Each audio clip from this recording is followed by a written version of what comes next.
నమస్కారం. సిసిసి ఛానల్కు స్వాగతం. మీరు చూస్తుంది సిసిసి న్యూస్. నా పేరు ప్రతాప్ ప్రగలపాటి. ముందుగా వార్తలోని ముఖ్యాంశాలు. ఈ నెల 7న ప్రపంచంలోనే ఎత్తైన ఆంజనేయ స్వామి విగ్రహ శంకుస్థాపన.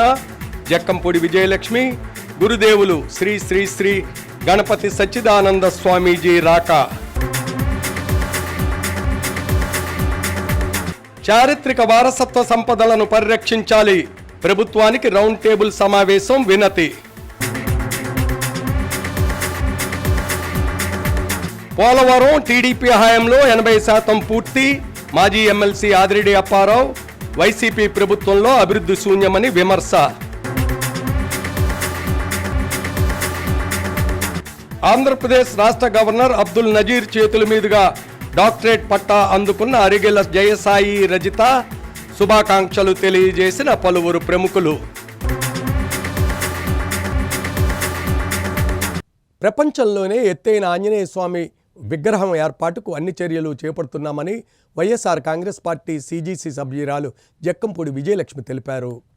స్థానిక సంహిత కన్వెన్షన్ హాల్లో పాత్రికేయుల సమావేశంలో వైఎస్ఆర్ కాంగ్రెస్ పార్టీ సిజిసి సభ్యురాలు జక్కంపూడి విజయలక్ష్మి మాట్లాడారు. ఆధ్యాత్మిక కేంద్రానికి చిరునామాగా రాజానగరం నియోజకవర్గం తీర్చిదిద్దుతున్నామని పేర్కొన్నారు. ప్రపంచంలోనే ఎత్తైన ఆంజనేయ స్వామివారి విగ్రహ శంకుస్థాపన ఈ నెల 7వ తేదీన పూజ గురుదేవులు శ్రీ శ్రీ శ్రీ గణపతి సచ్చిదానంద స్వామివారి అమృత హస్తాలతో చేస్తున్నామని వివరాలు వెల్లడించారు. రాజానగరం నియోజకవర్గం వ్యాప్తంగా 117 ఆలయాల నిర్మాణానికి చర్యలు తీసుకుంటున్నామని పేర్కొన్నారు. త్వరలోనే కోరుకొండ లక్ష్మీ నరసింహస్వామి రాజగోపురం, రంగనాథ స్వామి ఆలయ నిర్మాణానికి శంకుస్థాపన జరుగుతోందన్నారు. సుమారు 10 కోట్ల రూపాయల వ్యయంతో 171 అడుగుల విరాట్ ఆంజనేయ స్వామివారి విగ్రహ ఏర్పాటుకు చర్యలు ప్రారంభమయ్యాయని సూచనప్రాయంగా తెలియజేశారు. కార్యసిద్ధి పొందాలంటే కార్యసాధకుడైన ఆంజనేయ స్వామి అనుగ్రహం తప్పకుండా ఉండాలన్నారు. హనుమంతుని పూజించడం వల్ల కష్టాలు తీరుతాయని భక్తులు ప్రగాఢ విశ్వాసం. కొత్తగా ఏర్పడిన తూర్పుగోదావరి జిల్లాకు రాజానగరం నియోజకవర్గం ముఖద్వారంగా ఉందని, ఈ ప్రాంతం ద్వారా ప్రయాణించే ప్రయాణికులు సురక్షితంగా తమ గమ్యస్థానాలు చేరుకోవాలనే లక్ష్యంతో ప్రపంచంలోనే అతి పెద్దదైన ఆంజనేయ స్వామి విగ్రహ ఏర్పాటుకు చర్యలు తీసుకున్నట్లు వివరాలు తెలిపారు. రాజానగరం నియోజకవర్గం దివాన్ చెరువు అవధూత పీఠం వద్ద ఆంజనేయ స్వామి విగ్రహ ఏర్పాట్లకు చర్యలు తీసుకుంటున్నట్లు తెలిపారు. మహావీర్ హనుమాన్ ట్రస్ట్ ద్వారా విగ్రహ నిర్మాణానికి అవసరమైన చర్యలు తీసుకుంటున్నట్లు వివరాలు వెల్లడించారు. ఈ నెల 7వ తేదీ నిర్వహించే హనుమాన్ విగ్రహ శంకుస్థాపన కార్యక్రమానికి భక్తులు భారీగా తరలివచ్చి పుణ్య కార్యక్రమంలో పాల్గొనాలని, అనంతరం గణపతి సచ్చిదానంద స్వామివారిని దర్శించి అనుగ్రహం పొందాలని ఆమె ఆహ్వానించారు.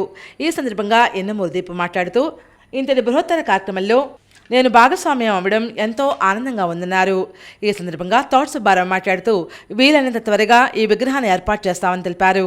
ఈ కార్యక్రమంలో అశ్విన్ జవ్వర్, కేఎల్ఎన్ రెడ్డి, మెడి త్రిమూర్తులు, వైకేఎల్, లంక సత్యనారాయణ, వీరబాబు, రామరాజు తదితరులు పాల్గొన్నారు.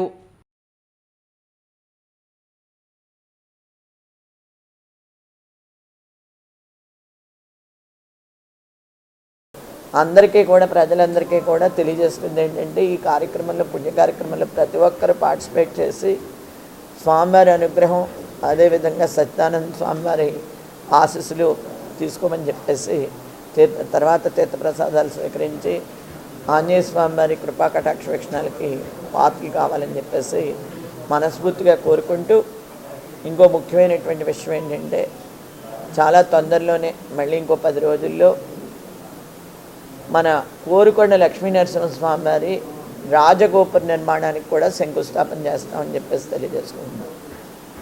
రాజగోపుర నిర్మాణంతో పాటు ఆర్కియాలజీ డిపార్ట్మెంట్ పరిధిలో ఉన్నాయి లక్ష్మీ నరసింహస్వామి దేవాలయం, రంగనాథ స్వామి దేవాలయం. ఆ రెండింటి నుంచి పర్మిషన్స్ కూడా తీసుకురావడం జరిగింది. రంగనాథ స్వామి దేవాలయం శిథిలావస్థకు చేరుకుంటుంది. మళ్ళీ ఇటువంటి దేవాలయం నిర్మించడం అంటే చాలా కష్టతరం అవుతుంది. ప్రతి చోట రంగనాథ స్వామి తల్పం మీద పడుకున్నట్టు ఉంటాడు, కానీ ఇక్కడ కోరుకొండలో మాత్రం స్వామి నిలిచిని దేవేరీలతో ఎవరు భక్తుడు పిలుస్తాడా నేను వస్తున్నాననే టైప్లో నిల్చుని ఉంటాడు ఆయన. అంచేత ఇటువంటి దేవాలయం చాలా అరుదు. ఆ దేవాలయం యొక్క పునర్నిర్మాణ కార్యక్రమాన్ని కూడా చేపడుతున్నామని చెప్పేసి తెలియజేసుకోవడానికి సంతోషిస్తున్నామండి.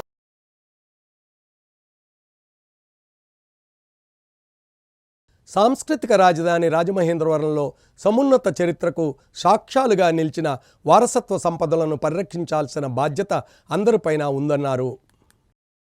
సాంస్కృతిక రాజధాని రాజమహేంద్రవరంలో సమున్నత చరిత్రకు సాక్ష్యంగా నిలిచిన వారసత్వ సంపదలను పరిరక్షించాలని ప్రముఖ సాహితీవేత్త డాక్టర్ కర్రి రామారెడ్డి సూచించారు.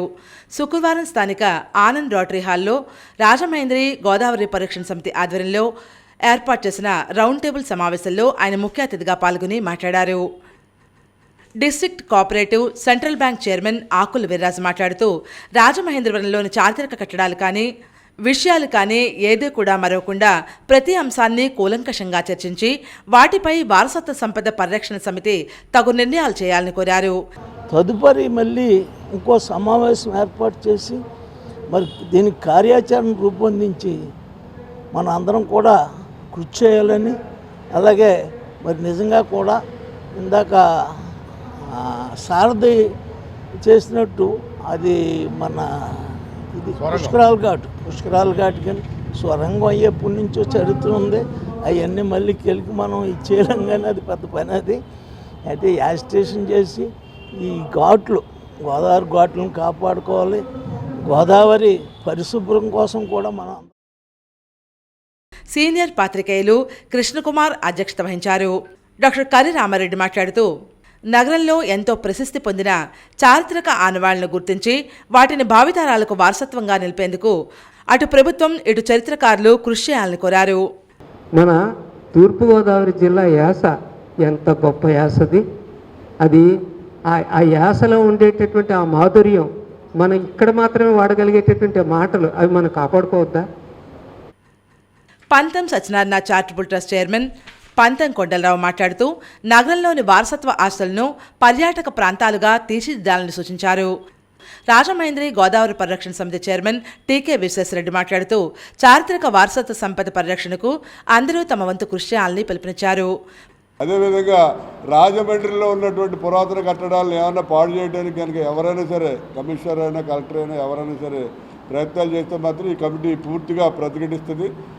అందు గురించి రాజమండ్రి చర్యలు కూడా, ఎందుకంటే మన వారసత్వాన్ని కాపాడటం ఏదో కమిటీ పెట్టి వాళ్ళు చూసుకుంటారు లేని కాకుండా రాజమండ్రిలో ఉన్న పొర చర్యలు అందరూ కూడా ఈ కమిటీకి పూర్తి సహాయ సహకారాలు అందించాలని కోరుతున్నాం. అంతేకాకుండా ఎవరైనా ఇంట్రెస్ట్గా ఉండి మేము ఈ కమిటీలో ఉంటాం, మేము కూడా మీతో పాటు పోరాడతాం అని చెప్పి అంటే వారు కూడా ఈ టీంలో ఒక మెంబర్గా జాయిన్ చేసుకోవడం జరుగుతుంది. ఈ కార్యక్రమాన్ని అంతా ఇంత సక్సెస్ చేసినందుకు అందరికీ కూడా హృదయపూర్వకమైన ధన్యవాదాలు తెలియజేస్తున్నాం. ముఖ్యంగా స్టూడెంట్స్ వచ్చారు, వారికి కూడా పలువురు వక్తలు మాట్లాడుతూ రాజరాజ నరేంద్రుని జ్ఞాపకాలకు గుర్తుగా ఉన్న సారంగధరమెట్ట, చిత్రాంగి ప్యాలెస్ తదితర చారిత్రక ప్రాంతాలు ఆక్రమణలకు గురై చారిత్రక గుర్తులు కనుమరుగిపోతున్నాయని ఆందోళన వ్యక్తం చేశారు. సుందరీకరణ పేరుతో చారిత్రక స్థలాలను కుదించడం అన్యాయమని ఆక్షేపించారు. స్వాతంత్ర్య సమరయోధుడు బ్రహ్మజోసుల సుబ్రహ్మణ్యం పేరుతో ఉన్న చారిత్రక సుబ్రహ్మణ్య మైదానాన్ని సుందరీకరణ పేరుతో ఓపెన్ ఎయిర్ సినిమా ప్రాంతంగా మార్చడాన్ని వారు తప్పుపట్టారు. ఆ ప్రదేశంలో తొలుత రాజమండ్రి చరిత్రకు సంబంధించిన లఘు చిత్రాన్ని, ప్రాశస్త్యాన్ని ప్రదర్శించి ఆ తరువాత మాత్రమే సినిమాలు ప్రదర్శించాలని సూచించారు. చిత్రాంగి ప్యాలెస్ కింద ఉన్న సొరంగ మార్గం పెద్దాపురం పాండవుల మెట్ట వరకు ఉన్నట్లు అక్కడ చారిత్రక ఆనవాళ్లు చెబుతున్నాయి. వాటిని గుర్తించి చిత్రాంగి గెస్ట్ హౌస్ను పర్యాటక ప్రాంతంగా తీర్చిదిద్దడానికి ప్రభుత్వం కృషి చేయాలని కోరారు. అలాగే పురాతన హ్యావ్లాక్ వంతెన, దామెల రామారావు ఆర్ట్ గ్యాలరీ, కందుకూరి వీరేశలింగం నడియాడిన పురమందిరం, హితకారిణి సమాజంలోని పురాతన కట్టడాల పరిరక్షణకు ప్రభుత్వం కృషి చేయాలని కోరారు. ఈ రౌండ్ టేబుల్ సమావేశంలో రాజమహేంద్రి వారసత్వ సంపద పరిరక్షణ సమితి కన్వీనర్గా సూర్యాపత్రిక సంపాదకులు కృష్ణకుమార్, సభ్యులుగా doctor Karri Ramareddy, Jakkampudi Vijayalakshmi, Akula Veerraju, Pantham Kondalarao, K K Sanjeevarao, T Arun CPM, doctor Anasuri Padmalatha, Desareddy Balaram Naidu, L V Prasad, press club president Kudipudi Parthasarathi, Thota Subbarao, Madiraju Srinivas, Mandela Sriramamurthy, టీకే విశ్వేశ్వరరెడ్డిలు సభ్యులుగా ఎన్నుకోబడ్డారు. ఈ కమిటీ ఫిబ్రవరి 5వ తేదీ సోమవారం ఉదయం 10 గంటలకు ఆనంద్ కళా కేంద్రంలో సమావేశమై వారసత్వ సంపదపై అజెండా తయారు చేసి రాజమహేంద్రవరం మున్సిపల్ కమిషనర్కు అందజేయడానికి నిర్ణయించినట్లు పేర్కొన్నారు. ఈ సమావేశంలో doctor Anasuri Padmalatha, T Arun, K K Sanjeevarao, Desareddy Balaram Naidu, L V Prasad, Puredla Kalyan Reddy, Thota Subbarao, SPN Dora, Nelli Apparao, Chundru Veerabhadrarao, civil Apparao, SVV Reddy, CH Sat Srinivas, Babji master, S Varadaraju, Madiraju Srinivas, senior పాత్రికేయులు మండేల శ్రీరామ్మూర్తి, కె సారథి తదితరులు పాల్గొని ప్రసంగించారు. ఆ ఆస్తులు ఎక్కడెక్కడ ఉన్నాయో కూడా దాంట్లో నోట్ చేశారు. లక్ష్మీవారపేట అని రాసి అక్కడ సరిహద్దుల్లో కూడా వెస్ట్ సైడ్ ఏదో గోదావరి రైల్వే, మద్రాస్ రైల్వే అని చెప్పేసి అక్కడ రాయడం జరిగింది. అలాగే సరిహద్దులు కూడా దానికి రాసి ఉన్నాయి. ఇవాళ అది అన్యాక్రాంతం అయిపోయింది. దాన్ని కూడా మనం టేకప్ చేయాల్సిన బాధ్యత ఉంది. అది కాకుండా మరి గోదావరి గురించి చెప్పాలంటే మనం ఎంతైనా చెప్పుకోవచ్చు.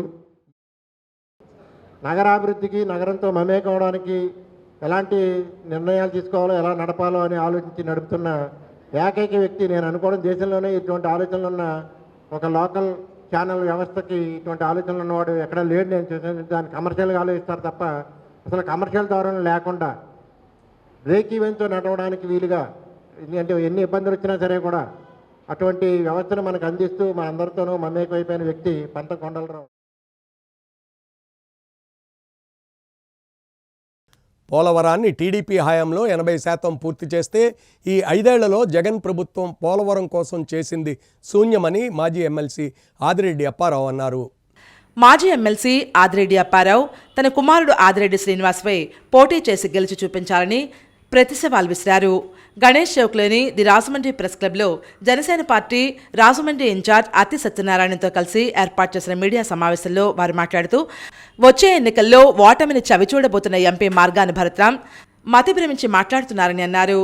ఆయన ఒకసారి ప్రముఖ మానసిక వైద్యులు కర్రి రామారెడ్డి వద్ద చూపించుకుంటే మంచిదని సలహా ఇచ్చారు. సాయంత్రమై చీకటి పడితే చాలు అతను చాలా మంచి వజ్రమని ఎద్దేవా చేశారు. తమ జోలికొస్తే భరత్రాం వ్యవహారాల సంగతి బయట పెడతాం కబడ్దారంటూ ఆయన హెచ్చరించారు. అపోహలకు అందరూ వెళ్తున్నారు. ఆయన చంద్రబాబు నాయుడు గారి గురించి మాట్లాడేది పోలవరం భ్రష్టు పట్టించిందట. నీకేమైనా కళ్ళు ఉన్నాయా అని అడుగుతున్నాను. పోలవరం వెళ్ళు. సోమవారం పోలవరం కింద ప్రతి సోమవారం ఆయన అడుగుకొచ్చి డెవలప్ చేస్తుంటే మేము వెళ్ళి చూసి ఆనందపడిపోవడం. 80% ఆనాడు పోలవరం ప్రాజెక్టు పూర్తయితే నువ్వు ఏమీ అవ్వలేదు అంటున్నావు. ఈ 5 ఏళ్ళలో పోయిన 80% నుంచి ఏమాత్రం పెంచారు. అక్కడ నిర్వాసితులకి మీ పెద్ద ప్యాకేజీ ఇస్తా అన్నా మీరేమైనా ఇచ్చారా? ఏమీ ఇవ్వలేదే. వాళ్ళు అర్ధాంతరంగా ముంచేశారు. మీకు పెద్ద ప్యాకేజీ ఇచ్చేస్తామని గెలిచేశారు. ఇప్పుడు అక్కడికి వెళ్ళండి, మీకు ఏం సమాధానం చెప్తారో సూత్రి గారు. అలాగే పోలవరం ప్రాజెక్టు గురించి కొంచెమైనా రివర్స్ టెండర్స్ అంటే ఆ టెండర్ అయితే మళ్ళీ వాళ్ళ దగ్గర డబ్బులు తీసుకోకూడదు, రివర్స్ టెండర్ అయితే మళ్ళీ డబ్బులు తీసుకోవచ్చు అని మీరు అలాంటి రివర్స్ టెండర్లు వేసి మొత్తం ఆ పనులన్నీ కూడా రివర్స్ చేసి పడేశారు. 5 ఏళ్ళలో ఆ వదిలేసి 20% మీరు చేయగలిగితే రాదా? చంద్రబాబు నాయుడు గారు చేసింది ఉండకూడదు కాబట్టి మీరు ఆ విధంగా చేశారు. అతి సత్యనారాయణ మాట్లాడుతూ, సిద్ధం అంటూ పెద్ద సైకో జగన్ అంటుంటే పవన్ కళ్యాణ్ 4వ పెళ్లికి సిద్ధమని ఎంపీ భరత్రాం పిల్ల సైకో మాదిరిగా వ్యాఖ్యలు చేస్తున్నారని మండిపడ్డారు. అభివృద్ధికి 400 కోట్లు ఖర్చు చేశామంటున్నారే తప్ప శ్వేతపత్రం విడుదల చేసే సత్తా వారికి ఉందా అంటూ ప్రశ్నించారు. రాబోయేది టీడీపీ జనసేన మైత్రి ప్రభుత్వమేనని, అధికారంలోకి వచ్చిన వెంటనే భరత్రాం అవినీతి అక్రమాలన్నీ బయటకు తీస్తామని హెచ్చరించారు.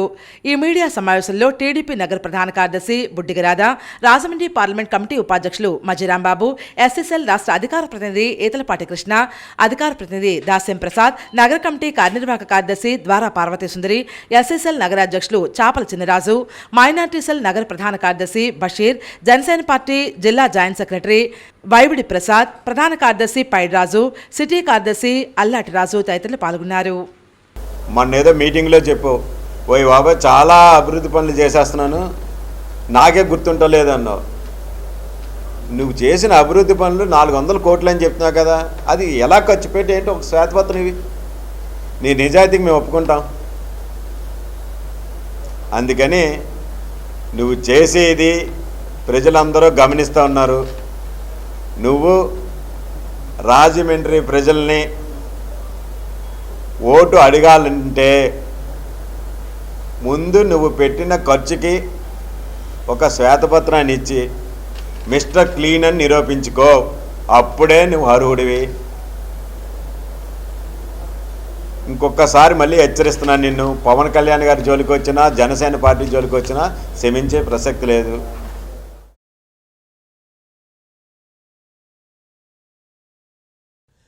Arigela Jayasai Rajith commerce and management విభాగంలో డాక్టరేట్ పట్టాను అందుకున్నారు. ఈ సందర్భంగా పలువురు ప్రముఖులు శుభాకాంక్షలు తెలియజేశారు. రాజమండ్రి ఆదికవి నన్నయ్య యూనివర్సిటీ స్నాతకోత్సవ కార్యక్రమానికి ఆంధ్రప్రదేశ్ రాష్ట్ర governor Abdul Nazeer, Infosys foundation అధ్యక్షులు Padmabhushan Sudha Murthy, vice chancellor K Padmarajulu విచ్చేశారు. PhD, PG diploma, UG and PG professional courses పూర్తి చేసిన వారికి పట్టాలు అందించారు. అభయ కన్స్ట్రక్షన్స్ అధినేత, క్రడాయ్ చైర్మన్ సోరవరపు శ్రీనివాస్, శ్రీదేవి దంపతుల కుమార్తె Arigela Jayasai Rajitha commerce and management విభాగంలో ముఖ్య అతిథుల చేతుల మీదుగా డాక్టరేట్ పట్టాను అందుకున్నారు. బి.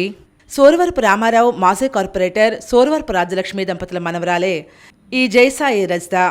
ఉమా కోట్లింగేశ్వర స్వామి దేవస్థానం చైర్మన్ అరిగెల బాబు నాగేంద్ర ప్రసాద్ కోడలు జయసాయి రజిత భర్త అరిగెల పృథ్వీచరణ్. ఈ సందర్భంగా పలువురు ప్రముఖులు అరిగెల జయసాయి రజితకు అభినందనలు, శుభాకాంక్షలు, శుభ ఆశీస్సులు అందించారు. భవిష్యత్తులో మరింత ఉన్నత శిఖరాలకు చేరుకోవాలని ఆకాంక్షించారు. ఏపీఐఏసీ మాజీ చైర్మన్ శ్రీకాకుళపు శివరామ సుబ్రహ్మణ్యం, పంతం సత్యనారాయణ చారిటబుల్ ట్రస్ట్ చైర్మన్ పంతం కొండలరావు, కాంగ్రెస్ నాయకులు SN Raja, Jampeta cooperative urban bank director Prasad Laharnath, CREDAI honorary chairman Buddiga Srinivas, మాజీ కార్పొరేటర్లు కొల్లేపల్లి శేషయ్య, పొల్సానిపల్లి హనుమంతరావు, వాసంశెట్టి గంగాధర్, యుఎస్లో నివసిస్తున్న సోదరి నల్లమోతు యశస్విని సాయి, నల్లమోతు సాయిగోపాల్ దంపతులు, కుటుంబ సభ్యులు, బంధుమిత్రులు తదితరులు శుభాశీస్సులు అందించిన వారిలో ఉన్నారు. ఈ సందర్భంగా వారు మాట్లాడుతూ అప్పట్లో తమతో పాటు కార్పొరేటర్గా ఉంటూ విశిష్ట సేవలు అందించారని గుర్తు చేసుకున్నారు. సోరవరపు రాజ్యలక్ష్మి దంపతులకు శుభాకాంక్షలు తెలియజేశారు. Arigela Jayasai Rajitha commerce and management విభాగంలో డాక్టరేట్ పట్టాను అందుకున్నందుకు బీసీఎన్ ఛానల్, త్రిబుల్-సి ఛానల్ యాజమాన్యం సిబ్బంది ప్రత్యేకంగా అభినందనలు, శుభాకాంక్షలు తెలియజేస్తున్నారు.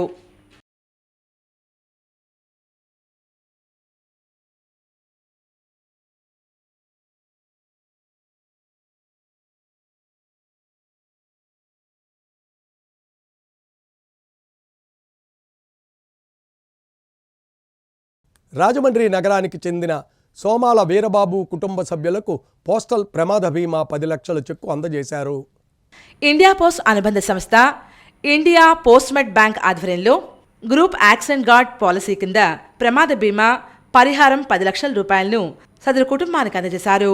స్థానిక ప్రెస్ క్లబ్లో ఏర్పాటు చేసిన కార్యక్రమంలో postal superintendent P Komal Kumar మాట్లాడుతూ వార్షిక ప్రీమియం 399 రూపాయలతో 10 లక్షల ప్రమాద బీమా పరిహారం అందజేస్తున్నట్లు వివరాలు తెలిపారు.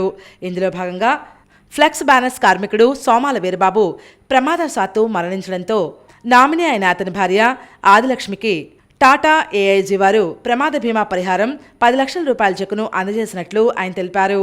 చనిపోయిన వ్యక్తిని తీసుకురాలేకపోయినప్పటికీ నష్టం జరిగిన కుటుంబానికి తగిన పరిహారం అందించి ఆదుకోవడం కోసం గ్రూప్ యాక్సిడెంట్ గార్డ్ పాలసీ ఉపయోగపడుతుందని ఆయన పేర్కొన్నారు. అందరూ ఈ ప్రమాద బీమా సౌకర్యాన్ని ఉపయోగించుకుని తమ కుటుంబాలకు భరోసాగా నిలవాలని ఆయన సూచించారు. 170 సంవత్సరాల సుదీర్ఘ చరిత్ర కలిగిన తపాలా శాఖ ఎప్పటికప్పుడు సాంకేతికతను పుణుకుపుచ్చుకుని రూపాంతరం చెందుతూ ప్రజలకు సేవ చేస్తోందని వివరాలు వెల్లడించారు. కేవలం ఏంటంటే 520 రూపాయలతో 520 రూపాయలు అంటే రోజుకి రూపాయిన్నర కూడా పడవట్లేదు. ఒక రోజుకి రూపాయిన్నర ఖర్చుతో మన జీవితానికి 10 లక్షల భరోసాను కల్పించుకోవడం అనేది అందరూ తెలియజేయండి. మీ ప్రెస్ క్లబ్ అందరికీ కూడా ప్రత్యేక ధన్యవాదాలు తెలియజేయండి. ఎందుకంటే మీలాంటి వారు ఇటువంటి వారిని ప్రజల్లో చైతన్యం తీసుకురావాలంటే ప్రెస్ యొక్క పాత్ర ఎంతో ముఖ్యమైనది. ఫ్లెక్స్ అసోసియేషన్ గౌరవ అధ్యక్షులు టి శ్రీనివాస్ యాదవ్ మాట్లాడుతూ పోస్టల్ ప్రమాద బీమా పథకం ఎంతో ఉపయోగంగా ఉంటుందని, అందుచేత అందరూ పథకంలో చేరాలని సూచించారు. Rajahmundry east assistant postal superintendent Ganti Ramakrishna, west sub division assistant superintendent NCHV Rajesh, India post చెల్లింపుల manager Rajendra Naidu, flex association అధ్యక్షులు శ్రీ శివ, ప్రధాన కార్యదర్శి నరేంద్ర తదితరులు ఈ సమావేశంలో పాల్గొన్నారు. ఈలోగా మేము మా అసోసియేషన్ నుంచి మేము చదివిస్తున్నాం. ఈ నిలిశెట్టి అప్పారావు అనే అతను ఇన్స్పిరేషన్గా తీసుకుని మేము ఒక యూనియన్ ఫామ్ చేసాం ఈ ఫ్లెక్స్ మౌంటర్స్కి. ఇందులో 35 మంది జాయిన్ అయ్యారు. 35 మంది జాయిన్ అయినప్పుడు నా దగ్గరికి వచ్చి ఈ పోస్టల్ డిపార్ట్మెంట్ రమణ గారు తీసుకుని వచ్చి ఇన్సూరెన్స్ చేసుకుంటే 10 లక్షలు వస్తుందంటండి అని చెప్పారు. సరే చేయించుకోండి అని చెప్తే మా ఇంటి దగ్గర పెట్టి రేలు ముద్రలన్నీ వేసి అన్ని చేశాక 18,000 రూపాయలు.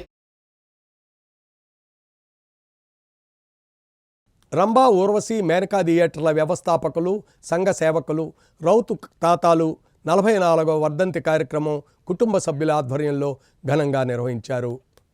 థియేటర్ల ఆవరణలో జరిగిన సంఘ సేవకుడు రౌత్ తాతాల 44వ వర్ధంతి వేడుకల్లో తొలుత పెద్ద కుమారులు, మనవలు రౌతు శ్రీనివాస్, రౌతు వెంకటప్పారావు, రుడా చైర్మన్ సూర్యప్రకాశరావు, రౌతు కిరణ్, రౌతు రవీంద్ర, రౌతు వరుణ్, ఇయ్యపు మాధవ్ ఇతర కుటుంబ సభ్యులు రౌత్ తాతాల చిత్రపటానికి పూలమాలలు వేసి నివాళులర్పించారు. అనంతరం జట్టు కార్మికులకు, థియేటర్ సిబ్బందికి భోజనాలు ఏర్పాటు చేశారు. ఈ కార్యక్రమంలో నీలం గణపతి, కంది రాఘవ, ఎరకల ఉదయభాస్కర్, తలుపూరి ప్రసాద్, అందనపల్లి సత్యనారాయణ, చక్కా వెంకటేశ్వరరావు, స్వామినాయుడు, గాడాల శ్రీను, చక్కా నవీన్, అడ్డూరి వెంకటరమణమూర్తి, యాళ్ల రమణ, గడిసెట్టి నరసింహారావు, కె రంగనాయకులు తదితరులు పాల్గొన్నారు.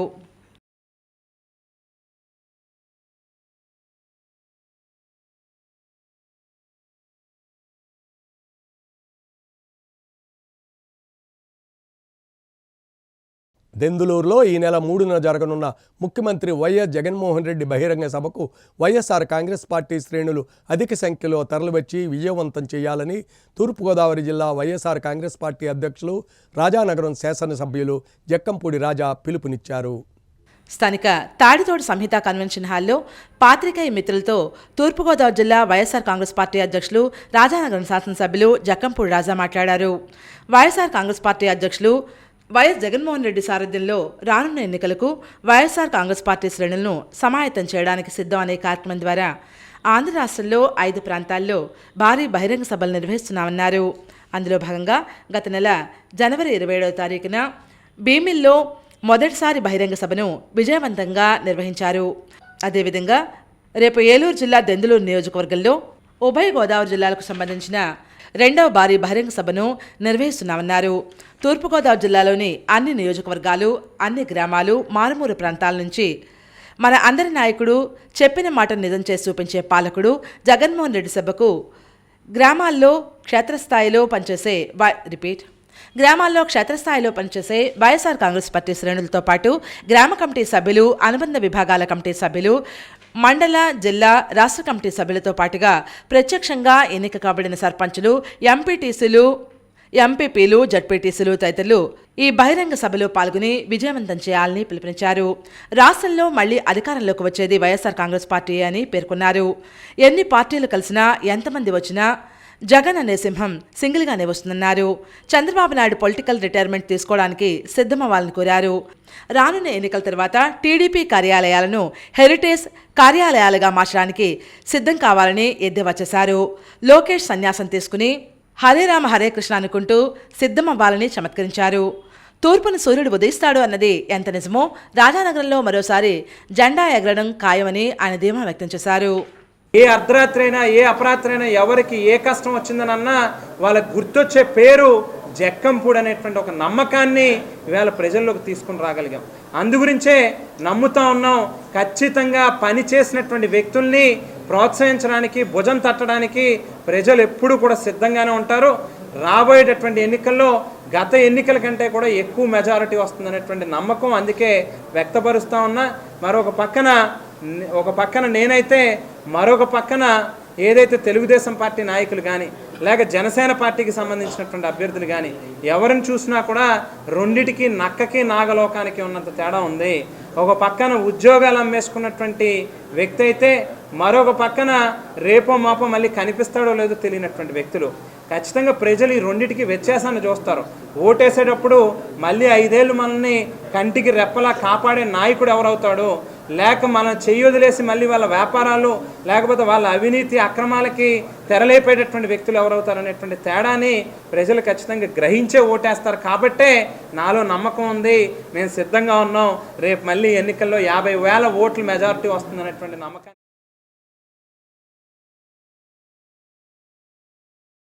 రాజమండ్రిలో లూథరన్ క్రైస్తవ ఆస్తులను సంరక్షించాలని joint action committee convener reverend Nelson Babu విజ్ఞప్తి చేశారు. రాజమండ్రి ప్రెస్ క్లబ్లో joint action committee convener reverend Nelson Babu media ప్రతినిధుల సమావేశం నిర్వహించారు. ఈ సందర్భంగా ఆయన మాట్లాడుతూ ఆస్తులు అన్యాక్రాంతం అవుతున్నాయన్నారు. షాడే గర్ల్స్ హై స్కూల్లో దౌర్జన్యంగా నిర్మాణాలు చేస్తున్న వారిపై చర్యలు తీసుకోవాలని డిమాండ్ చేశారు. ప్రభుత్వం, పోలీసులు న్యాయం చేయాలని కోరారు. సానుకూలంగా స్పందించకపోతే ఉద్యమిస్తామని హెచ్చరించారు.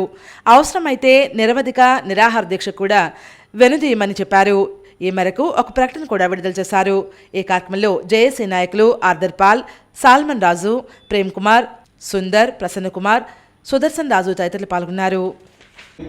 మరి పోలీస్ శాఖ వారిని, అలాగే మున్సిపాలిటీ వారిని, మున్సిపల్ కమిషనర్ గారిని మేము కోరుకునేది ఏంటంటే, రెవెన్యూ డిపార్ట్మెంట్ వారిని కోరుకునేది ఏంటంటే, మీరు ఇన్వాల్వ్ అయ్యి దీన్ని నిలిపివేయాలని చెప్పేసి మేము మీకు మనవి చేస్తూ ఉన్నాం. ఇది బాలికల కోసం నిర్మించినటువంటిది, వారి కోసమే ఉండాలి. ఎందుకంటే మిషనరీసు సేవా దృక్పథంతో దాన్ని నిర్మించారు కనుక మరి ఇప్పటికైనా మరి గవర్నమెంట్ వారు మాకు సహకరించాలని చెప్పేసి కోరుతున్నాం. ఆ సందర్భంగానే ఈ యొక్క మరి ప్రెస్ మీట్ ఏర్పాటు చేయడం. రాజమండ్రి కంబాలపేట 5వ వార్డు ఇన్ఛార్జి కుక్క తాతబ్బాయి ఆధ్వర్యంలో కళ్ళజోళ్లు పంపిణీ చేశారు. జగనన్న ఆరోగ్య సురక్షలో భాగంగా వైఎస్ఆర్ కంటి వెలుగు పథకానికి 9వ సచివాలయం కంబాలపేట ప్రాంతంలో కళ్ళజోళ్లు పంపిణీ జరిగింది. ఈ కార్యక్రమంలో 5వ వార్డు వైఎస్ఆర్సీపీ ఇన్ఛార్జ్, నగర ప్రధాన కార్యదర్శి కుక్క తాతబ్బాయి, ఆర్ఐ కామేశ్వరి, అడ్మిన్, స్వామి సచివాలయ కన్వీనర్స్ పోతమూడి వెంకట కళ్యాణ్స్, సచివాలయ కన్వీనర్స్ మూడి వెంకట కళ్యాణ్, తాడేపల్లి వెంకటలక్ష్మి, కాదా గోపాలకృష్ణ, గంగుల షణ్ముఖరావు, సచివాలయ సిబ్బంది పాల్గొనడం జరిగింది. జగనన్న కంటి వెలుగు, వైఎస్ఆర్ కంటి వెలుగు ద్వారా మనం ఈరోజు ఇవ్వడం జరుగుతుంది. ఇలాగా సర్వీస్ చేస్తున్నటువంటి ఏఎన్ఎంలకు కానీ వాలంటీర్స్ కానీ ధన్యవాదాలు తెలుపుకుంటూ జగనన్నకి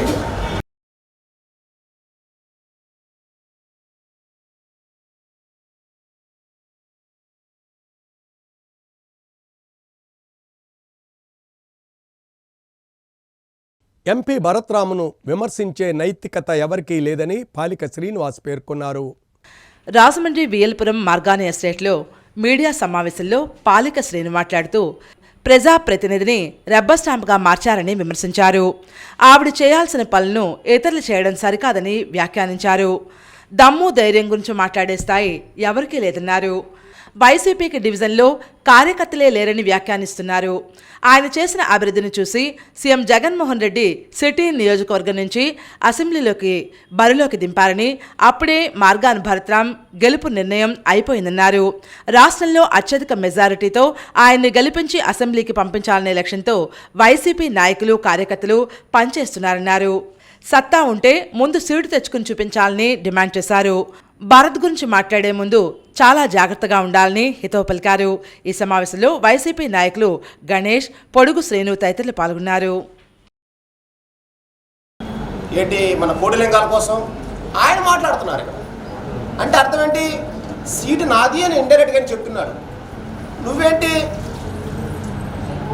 తలా తోక లేకుండా నువ్వు ఇంకా మాట్లాడుతున్నావే? దమ్మున్నవాడు కాబట్టే భరతరామ్కి ఈరోజు రాజమండ్రి సీటు గత 2 నెలల క్రితం వెనక్కి చేశాను. నీ దగ్గర సత్తా లేదు, నువ్వు సీటు కోసం మాట్లాడతాం అనవసరం. జగతికి మూలం కనకదుర్గమ్మ విశ్వ హిందూ ధర్మ పరిరక్షణ రామసేన వ్యవస్థాపక అధ్యక్షులు కంబాల శ్రీనివాసరావు అన్నారు. స్థానిక దేవీ చౌక్ ఆలయంలో ప్రతి శుక్రవారం విశేషంగా పూజలు నిర్వహించడం జరుగుతోందని విశ్వ హిందూ ధర్మ పరిరక్షణ రామసేన వ్యవస్థాపక అధ్యక్షులు కంబాల శ్రీనివాసరావు పేర్కొన్నారు. ఈ సందర్భంగా ఆయన మాట్లాడుతూ ఎంతో విశిష్టత కలిగిన కనకదుర్గ అమ్మవారిని దర్శించుకోవడానికి మండల నలుమూల నుంచి, గ్రామాలతో పాటు గిరిజన ప్రాంతాల నుంచి అధిక సంఖ్యలో భక్తులు తరలివస్తున్నారని, అమ్మవారిని కోరుకుంటే కోరికలన్నీ తీరుతాయని భక్తుల నమ్మకం. ప్రతి శుక్రవారం 50 కేజీల పులిహార ప్రసాదాన్ని భక్తులకు అందిస్తున్నట్లు తెలిపారు. అనంతరం దేవాలయాల అభివృద్ధి పనులు, దేవీ చౌక్ అమ్మవారి స్వర్ణ కిరీటం నిమిత్తం గోకవరానికి చెందిన retired forest section officer Guttula Apparao Dhanalakshmi దంపతులు ₹1,00,000 విశ్వ హిందూ ధర్మ పరిరక్షణ రామసేన సభ్యులకు అందజేసినట్లు వివరాలు వెల్లడించారు. ఈ కార్యక్రమంలో విశ్వ హిందూ ధర్మ పరిరక్షణ రామసేన సభ్యులు మామిడి అయ్యప్ప, ఎనకోటి బాపనదొర, తామలి రాంబాబు, వరహాల ప్రసాద్, వల్లూరు జగన్నాథ శర్మ, దేవీ చౌక్ సేవకులు, భక్తులు తదితరులు పాల్గొన్నారు.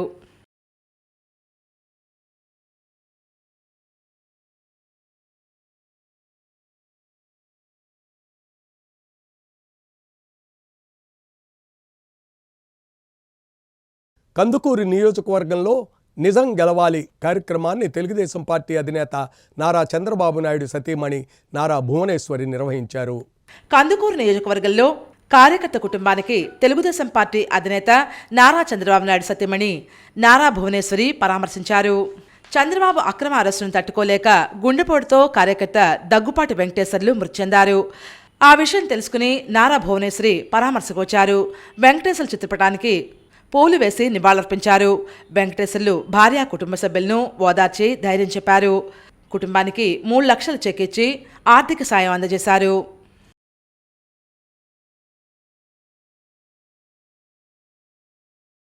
వార్తలు ముగించే ముందు ముఖ్యాంశాలు మరోసారి.